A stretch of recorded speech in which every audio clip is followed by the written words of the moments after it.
Ladies and gentlemen, welcome to episode 12 of Jordan Drew the Sports Crew. And you heard our new intro there. We're trying something new, spicing it up a little bit.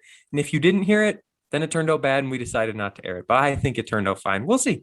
It's the Memorial Day special here on Jordan and Drew the Sports Crew. My name is Jordon Lawrenz, joined alongside the one and only Drew Skyberg. Drew, full disclosure, we're recording on Thursday night. So we're recording early this week. Big holiday weekend coming up. We're busy. We got plans. Things are going on. And earlier tonight, we recorded episode 1 of the Summer Sports Spectacular that debuts in 2 days. Tell the folks, I think our first episode went phenomenal. 2 days away. And yes, Jordan is right. It was a phenomenal episode. Jordon Lawrenz and we discuss everything about the 2005-2006 Rose Bowl between USC and Texas. It was an absolute treat of a game, and you are going to want to listen to this Wednesday because when you guys like Reggie Bush, Vince Young in a championship game, you just got to listen. I'm going to leave it at that. 1 seed and 2 seed, both undefeated for the year. USC number 1 all year long, Texas number 2 all year long. It was meant to be, and boy, was it a game. Watch it now. Watch it Tuesday. Watch it Wednesday morning, but watch it before you listen to that podcast. And even if you don't watch it, that's okay. We went really in depth on the game itself, talked all about it. I thought it went great, and we're going to improve. We're going to make more. We got 9 more episodes coming. Can't wait for all those. You got to listen to the end of that episode to figure out what episode 2 is, because we're not going to say it here. So subscribe to our YouTube channel. Numbers big again. Like episode 11 was kind of just average, and then all of a sudden I woke up one morning, YouTube numbers through the roof. We love it. Up to 21 Apple podcast reviews, so we made it past 20. We had some people come in clutch. We're at 18 subscribers on YouTube, so everything is going well, and we're up to 30 followers on Instagram. Jordan Drew _sports crew. Follow us there if you haven't. And I made a nice little collage for episode 11. I think they pop. And I'm going to start using those as our YouTube thumbnails to give us some, additional stuff, make it look a little better. We'll be doing that. But let's get right into the stats of the week. We got multiple this week, 4 of them to be exact. Let's start with Brandon Woodruff. He is 6th all time with the lowest OPS in a first 10 starts of a season. .402 is his OPS. The only men above him, all 5, are in the Hall of Fame. So, I mean, if that's predicting the future, mighty fine future ahead for Brandon Woodruff. We've got a ton of Brewers stuff to talk about coming up. Speaking of Brewers, one of their affiliates, the Carolina Mudcats, has a guy named Gabe Holt. And Gabe Holt is tied for 4 individuals. So there's a 4-way tie for most runs in a game. 5 runs scored. Gabe Holt touched home plate 5 times in the same game, and this was a game where the Mudcats won 23-7 on 20 hits. I'm not going to say names, Drew, but listen to these stats. 4 of 6 with a home run, a double, and 3 RBIs. 3 of 6, a home run, a stolen base, and 6 RBIs. 3 of 3, a home run, 4 RBIs. 2 of 4, 2 walks, and 2 doubles. 2 of 3, 2 doubles, 2 RBIs. 1 of 5, a home run, 2 RBIs, and a walk. And then there was another guy who hit a 2-run home run. That's insane. It sounds like MLB The Show. You're playing someone online who's not as skilled, and you're just taking BP off them is what I'm hearing. It sounds like it. 23-7, an absolute beating from the Carolina Mudcats. And our last stat, Ja Morant, 47 points is the most by any player 21 or younger in NBA postseason history. We got some Bucks talk coming up, but how about him? 47 points, big game. And let's move to on this day. As we said, it is Memorial Day, May 31st. On this day in 1927, Tigers first baseman Johnny Noon makes an unassisted triple play. What? You've seen an unassisted triple play before, Jordan, right? Yeah, but this had to be one of the first. Oh, for sure, 1927. It's got to be. I mean, we've seen the numerous ones in the last 20-something years or so. I know Cabrera turned one, and it's always a cool thing to see a guy turn on unassisted triple play, I think. But 27, definitely, I mean, that's almost 100 years ago. It doesn't say it's the first, but I don't know. I'm assuming it's up there. On this day in 1948, Tommy Lasorda strikes out 25 Amsterdam rug makers in 15 innings. And Drew, you were telling me Tommy Lasorda, what a guy who just passed away earlier Oh, this year. yeah, rest in peace, Tommy Lasorda. But yeah, he was a legend. He managed the Dodgers for a long 20 something years, and he's just one of those people of that franchise who was just truly iconic. And I think he was like, I think him. I think of Vin Scully, and then I think those two are just like two guys who are like Dodger Hall of Fame, up there on that The Mount Mount Rushmore. Rushmore. Yeah. Yes, we both said it at the same time. Good stuff. On this day in 1964, the San Francisco Giants beat the New York Mets 8-6 in 23 innings. How long did that one go? 7 hours and 32 minutes. Oh my God. That's a marathon. It's a It's lot of free almost baseball. it's almost a third of the day on that game. That is unreal. And it says second game in parentheses. So I don't know if that was a double header, but if that was, that's even more insane. On this day in 1983, the 37th NBA championship as the 76ers sweep the Lakers in 4 games, a sweep in the championship. How about it? On this day in 1985, the New Orleans Saints are sold for $70,204,000. In retrospect, that is a steal. I mean, you know how much teams are going for these days? 70 Billions. mil. Yeah, this 70 million, that's nothing. But that's how times have changed. Inflation, oh boy. On this day in 1987, the Stanley Cup final as the Edmonton Oilers beat the Philadelphia Flyers 3-1 to win 4-3. And that's the Oilers' third Stanley Cup. So in game 7, Oilers beat the Flyers 3-1. We got a hockey game to talk about. Game 7, Wild, Golden Knights. Well, you'll hear about it here in a minute. On this day in 2008, Usain Bolt breaks the world record in a 100-meter sprint, 9.72 seconds. I just thought this was fascinating because I remember Usain Bolt like he was yesterday, and this is 13 years old, dude. I mean, we're going back. I didn't realize that was that long ago when Usain Bolt was such a beast. And Olympics are coming up this summer. Woo. Can't wait. We'll talk some Olympics on here if they even happen. I know they're still saying like things might not go, but I don't know. We got to hope that the Olympics happen. I miss them. We were supposed to have them last year and everything went south. So it's moving on.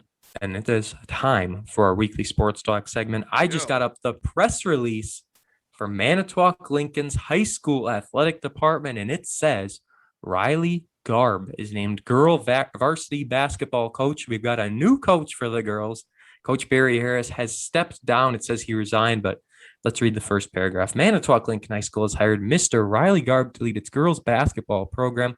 Garb, an educator with the MPSD and former junior varsity girls basketball coach at LHS, is replacing Barry Harris, who resigned the position at the end of the past season. For Garb, this is his first head coaching position. So Barry Harris, was he there 2 or 3 years? I don't remember, but I just know none of the girls liked him and they weren't doing very well. And he stepped down, and that was the thing. So now we've got a new coach for the girls. Going to see what he can do this year. I mean, that's fun. It's exciting. It's his first time coaching varsity. He was a JV coach, but now the guy's got a lot on his plate. And we'll see what he can do, and we'll see if he can turn the team around. So staying on the basketball, let's go to high school to college. Drew Timmy is back with Gonzaga. I was saying, got the Zags might win it all if their guys stay. You say, I don't know who's all going to stay. Timmy's back. Let's go. I'm doing the mustache celebration right now. I know you guys can't see it, but yeah, I saw Timmy's it. back. Let's go. Love the guy. I love the man. He's he's so good in the post. He is a phenomenal player in the post. He's just a force to be reckoned with. And I think a guy like with him coming back, imagine like if a guy like Luka Garza came back. Imagine if these two guys who were just probably the number 1, number 2 best post players in college basketball this past season. Imagine if they both come back. I mean, I don't think Garza is. I'm not sure. No way. No way. But I mean, he's certainly eligible because of the whole year of eligibility. But I would love to see him come back. Imagine, they do that tip-off series and they do Gonzaga versus Illinois. That would be fun. Timmy last year averaged 19 points, 7 rebounds. 2.3 of those were offensive rebounds. He shot 65.5% from the field, played 28.2 minutes a game. Played in 32 games and started each and every one of them. I mean, this guy did very, very well for himself, and he averaged under 2 turnovers a game. So I just thought that's very, very well for a big man, especially. You can get stripped down in the post, lose the ball easily. But no, Timmy did some very good stuff. So now, high school, college to pros. Let's talk about it. We're a little behind with our Bucks talk here. So we're just going to talk about what we know. Game 2 of the series was an absolute dominant performance by the Milwaukee Bucks. We talked about it in our interview with Clay.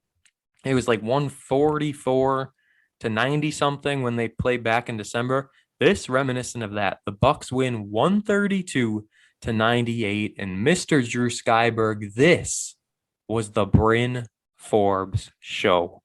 Yes, it was, Jordan. And what we saw was Bryn Forbes. He comes off the bench, and everyone was already hot. Giannis made a pull-up three to start the game, and everything was just rolling for the Bucks. Everything went their way. The crowd was into it, and then Bryn Forbes was just lighting it up. He had 3 or 4 threes right away. Pat Connaughton got in the mix. He got a couple in the first quarter, and this Bucks team was just shooting lights out. They had, I'm not sure, I think they had like 14 threes at half, maybe. Yeah, it was a high number. They had this high number, and the first half was just all this 3-point shooting. And then in the second half, because they were up so much, we saw them shift more to like a paint approach. They're getting some dunks. Giannis was catching lobs and throwing them down. We saw Middleton even throw down a dunk, and which I thought that was great to see, because I'm a big Chris Middleton stan here. And I just thought the Bucks overall, they played a phenomenal game. It got a little chippy at the end, Jordan. I don't know if you noticed that. Yeah, but I mean, come on. I mean, you're up by 30 points. We saw Bobby Portis picked up a technical foul. We saw Goran Dragic make a few dirty plays, which, I mean, he's known for. And is he the one who pushed up on Giannis? That would be him. Yeah, Yeah. He has a history of making some dirty plays. It's all over YouTube if you want to go look. But he certainly, they were getting frustrated with the Bucks defense. The Bucks were just active. Clay talked about it with us, like how active this Bucks defense truly can be with guys like Drew Holiday and Giannis Antetokounmpo, and it was great to watch. And currently, right now, the Bucks are up 86 to 60, end of 3 right now. So actually, just turned 88 to 60. So I mean, things are looking good in Game 3. Might be up, or Bucks will be up 3-0 probably when you guys are watching. They might even have won. They might have won. They might have swept. 3-1 might be. Yeah, we're hoping for the sweep, so they can play most likely the Philadelphia or the Brooklyn Nets, right? Actually. Yeah, the Celtics have not been looking good to start the series, and your Celtics kind of suck. Not gonna lie. Yeah, I'm fully aware that they aren't doing well, but I mean, this series especially, I thought Tatum was hot in the play-in game, 50 points, kept us alive, gets us into this, and it's been non-competitive against the Nets. But in Game 2, yes, that's been a big thing. That's really been one of the big things for the Celtics team, and that's why Tatum had to step up like he did and score 50. But Giannis, 31 points, 13 boards in this game too. Drew Holiday, 11 points, 15 assists. How about it, Drew Holiday? I mean, that's insane. 15 assists for this guy. And like we said, hopefully they get the sweep and they are done with the Heat. Game 3 certainly seems to be a lock. And Game 4, who knows what'll happen. And by now we'll know if the Golden Knights or the Minnesota Wild have advanced to play the Colorado Avalanche. Drew, this team, our Wild, were down 3-1. They win Game 5, 4-2. That was a close game, but they get an empty net goal late, seal the deal 4-2, and then they win 3-0 Game 6. It was a dominant 3-0 performance in a game that didn't have much offense to start. Then things picked up and it was all Wild. So Game 7 took place Friday night, and we will know which team is playing the Colorado Avalanche. Wild or hot? Vegas, there's rumors they might not go with Marc-Andre Fleury for goalie. They might change it up, but I don't know. I don't think they're going to do that, but it's a possibility. We're just going to have to see. Cam Talbot was absolutely great in Game 6. He's been doing very, very well. Game 1, he did great. I mean, he gave 5 goals in Game 3, but whatever. Game 3 and Game 4, he gave up 4 goals. So we're just going to have to hope for the best there with the Minnesota Wild. Hopefully they came back. There's only been 2 times in franchise history they came back from being down 3-1 in a series, and both those times happened in the same year. So we're going to try and break that record and do some good things. And let's move to a little football real quick before we end with our Brewers talk. There's these things, right? called OTAs, and they're all voluntary, right? They're all these voluntary things that people can go to. Devontae Adams, Alan Lazard, MVS, St. Brown, Devin Funches, Aaron Rodgers, not there. None of them Oof. attended these. And we're just going to touch on it briefly, but I don't think that's a good sign at all. Aaron Rodgers is on vacation in Hawaii, but still, he obviously knew that these were taking place. And I get that they're voluntary. And I think he missed them last year as well. But still, this isn't a good sign. No, and like I know Jordan Love was there and he was throwing to those backup wide receivers because, like you just mentioned, top 5 receivers, where are they? They're not there either. So obviously there's going to be some connection, and we've mentioned it on the show already with Devontae Adams, and he wants Rodgers there, which I don't blame him, but Right. Rodgers made him a star. and I think this is I think these wide receivers, I think they're really standing up for Aaron Rodgers is what we're exactly what we're seeing here. And I won't be surprised if Rodgers were to go. There would be, I could not even imagine the clubhouse, like I guess the locker room, how much issues or how many issues there would truly be. It's showing their allegiance to Aaron Rodgers and not to the team is what it's really showing. And that's not a good sign because a good leader is going to stand up for the team and not themselves. Aaron Rodgers can do whatever he wants. He's all famer, whatever, right? But the fact that he's got all these guys wrapped around his finger, it seems, and he's probably told them, he's like, hey, don't go. You don't have to go or whatever. I'm sure there's some group chat or something where they're all talking, right? And Aaron Rodgers is on the match. Did you see that for golf? He's going to be on that. Him against Tom Brady. I didn't watch the original with Tiger and Phil, like when they were just going against each other, but I watched the other two. I don't know. I think they're fun. They're long, but if you don't watch them live like I do and I just fast forward through things, I think they're fun and enjoyable. So we'll have to see what Aaron Rodgers does on there. Still plenty of time before the season. There'll be more Packer talk, but let's go to the Brewers. Brewers get a win on Thursday, 6-5, back-to-back extra inning games over the Padres. Well, they lost the first extra inning game 2-1. That game on Wednesday, you were there, Drew. There is no reason this team should have lost on Wednesday. That game, there so many unhappy fans, which I don't blame them. I don't know what was worse. Keston here had a rough last 2 innings, but the Padres again, they made great plays. I'm going to touch on it briefly. And then bottom of the 9th, they had runners on first and second with nobody out. 0. They couldn't get the job done. 1-1. It's infuriating. Strikeouts. Keston here again. The kid's struggling, and dude, his bats aren't even competitive. He's swinging at everything. They truly aren't. And I will give him credit. Thursday's game, he put down that beautiful bunt. That bunt was in the 10th. Beauty, and he got an ovation for it, and rightfully so. But talking more about when's the last time you've seen a standing ovation for a bunt? Yeah, and that shows his struggles. And like on Wednesday's game, Suter comes in, he gives up a base hit right away in the top of the 10th because the runner starts on second with nobody out. Yeah, extra innings. So I always call that the guaranteed run because I feel like if you don't score one run in the 10th inning or whatever, you're doing something wrong. But then in the bottom of the 10th, Brewers have that runner on second, which is great. They get a single, so they have runners first and third, my bad. And Keston here is supposed to be running on contact, and the ball is hit on a line to the second baseman. It was not a line out. It was just hit really hard. And Keston kind of did a little double take. Like he's like, oh, this could have maybe been caught. So he didn't want to get doubled up at third. But on a contact play, you're running no matter what. And that was just frustrating because he does this double play. And then Cronenworth, I believe his name is, he makes it the second baseman. He makes an excellent play and he nabs him at home because he wasn't going full speed because he was kind of like, he didn't think the ball was coming home, it seemed, because he didn't even slide. He had no clue that the ball came home.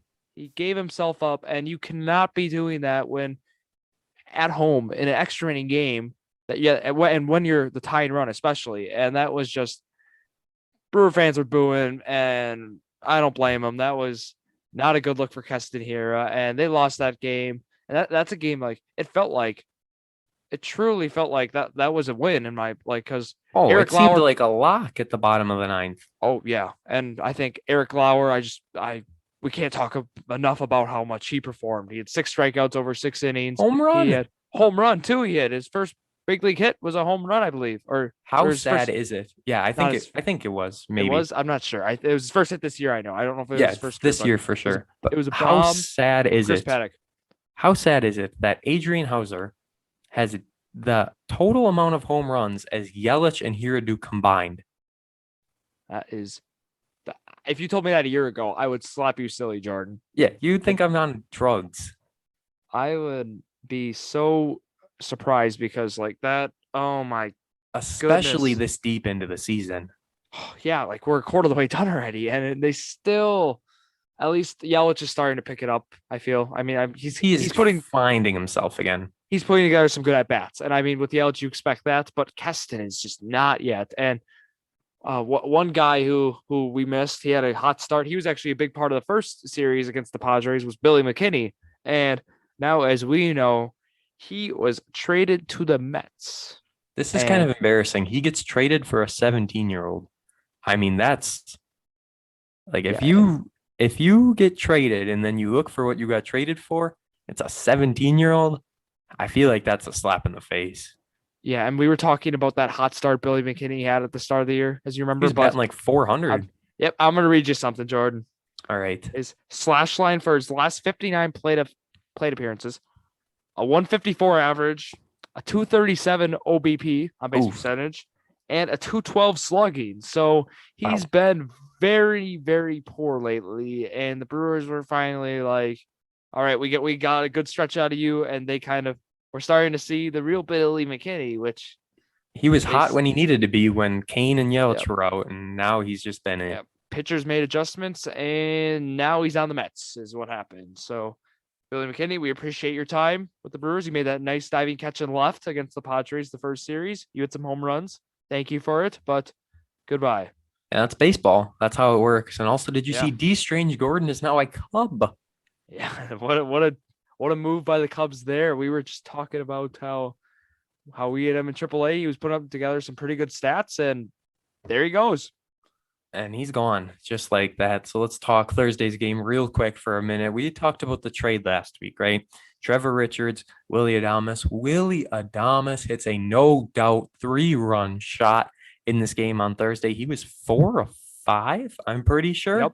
And dude, he is insane. He's bringing fire to this bullpen, to the clubhouse, I should say. And the bullpen, Trevor Richards came out for 2 innings and gives up 3 earned runs. The Brewers were leading, and Trevor Richards blows it all out. Thankfully, the Adames home run got us back into the game, but I'm still 50-50 on this trade at this point, because if Trevor Richards does this all the time, Adames has just got to pick up the slacks. Yep. And Jordan, I'm going to read you something. I'm going to try to change your mind here.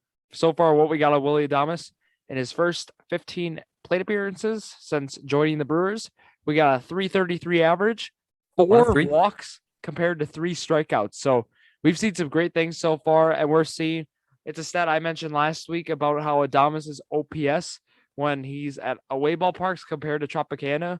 At away ballparks, it was over 1,000 last year, and hopefully we can get. I'm not going to say over 1,000, but like we can get maybe in the 900s. That'd be great to see.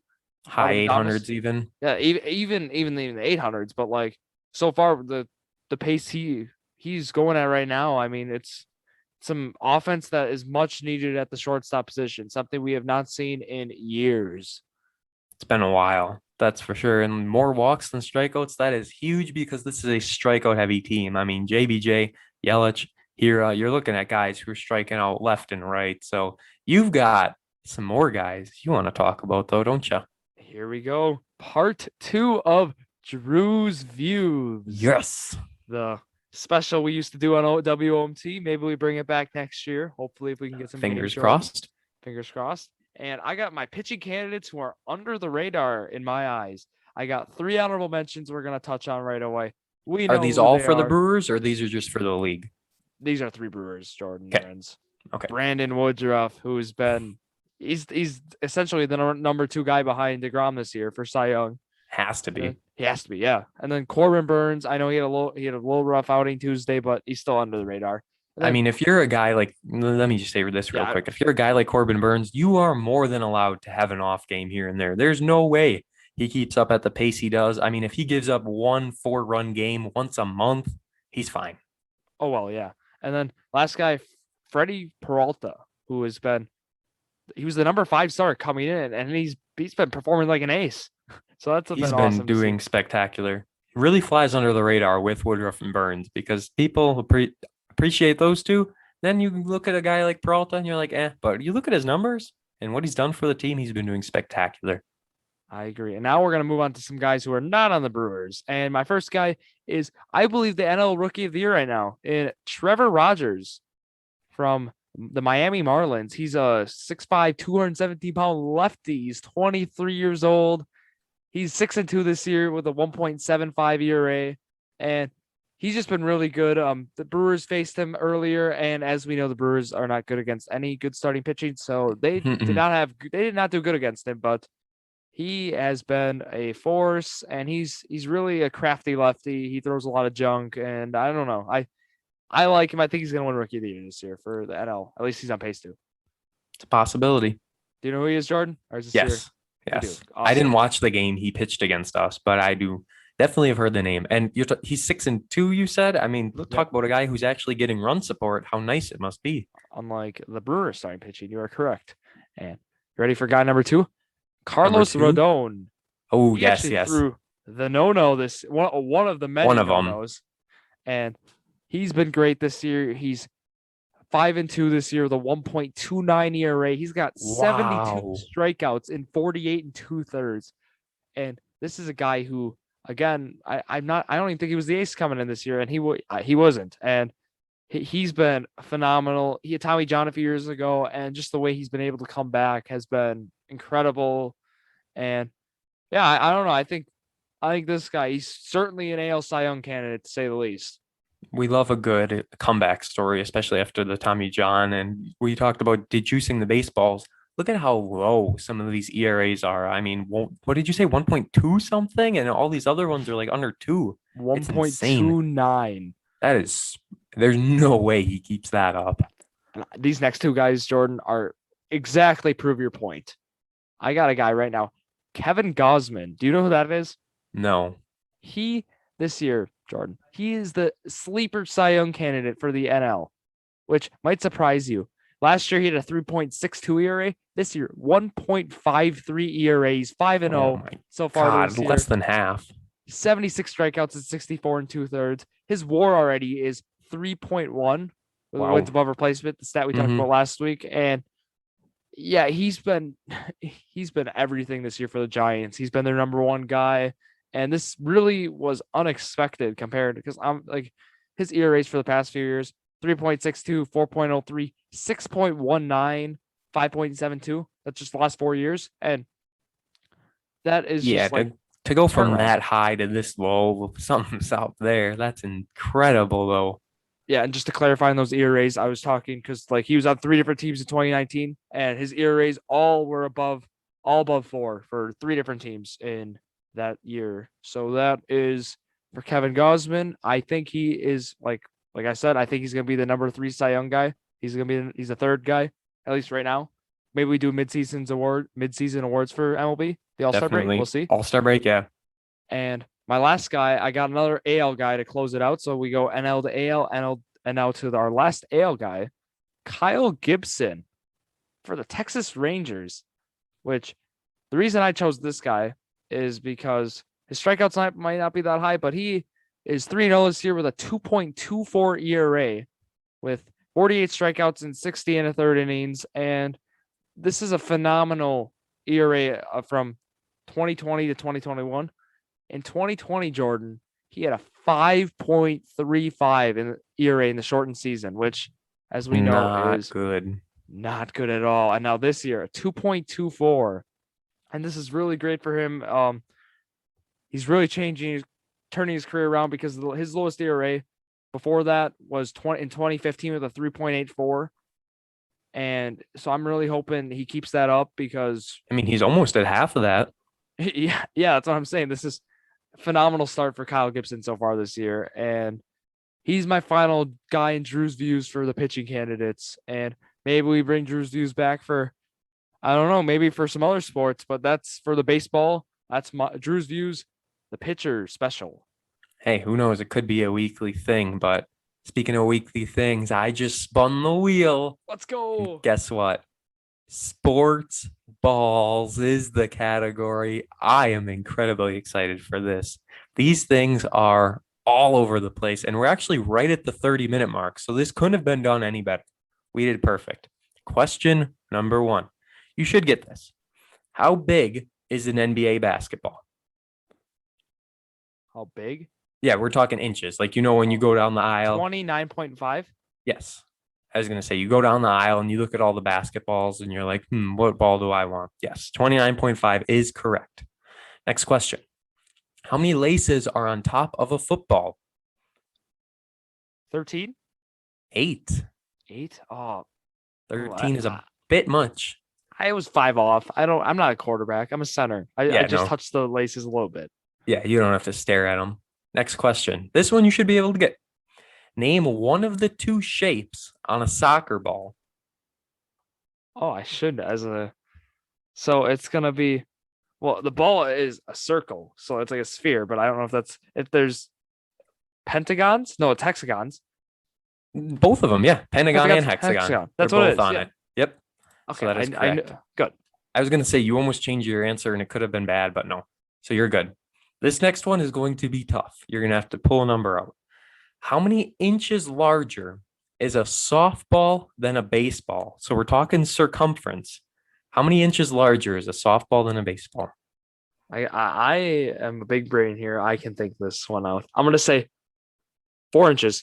Oh, it's 3. Darn it! I was gonna say 3. That was tough. I don't know how many people would have actually got that, but I'm glad you didn't pick something stupid like 10 inches, because then we would have just laughed at you. Final question. This one is tough. The original wiffle ball had how many holes? Oh. So okay. Wiffle ball, obviously. Yes, right? I do. I'm thinking 9. 8. Darn it! See, oh, come on, Jordan. This is just I am really good at being one off in trivia. That's what I've learned. Yes, that's your specialty. The year of the Bucks thing, I was one off. Robert Shimmick in our trivia, I was one off. And now 2 times today, I'm one off. I am really good at being close. How about that? Close counts for nothing in life, but that was a lot of those were tough, but I knew that was going to be fun, and that's why I included it. I mean, such random things that I decided to research and put in, but that was good stuff. 2 out of 5, not the worst. You're 6 out of 10 now to start trivia. And weren't you 60% in season 1? I was around there, yeah. Yeah, you were right around there. So you're staying there now. We're going to hope season 2 turns out a little better. Obviously, we've got more topics to come in trivia, and I'm certainly going to add some things as well. So don't you forget about that. But that wraps it up. Our big old Memorial Day special. I always get Memorial Day and Labor Day confused. I don't know why, but this is our Memorial Day special, and it has wrapped up. Drew, tell all the people where they can find you. So you can find me on Instagram, Drew Skyberg, DrewSkyberg. And Jordan, I'm going to quickly shout out the Instagram again because we got to shout this thing out. Have to. Jordan Drew _ sports crew on Instagram. Make sure to follow us. We're over 30 followers, like Jordan said. Let's get us over 40. How about that?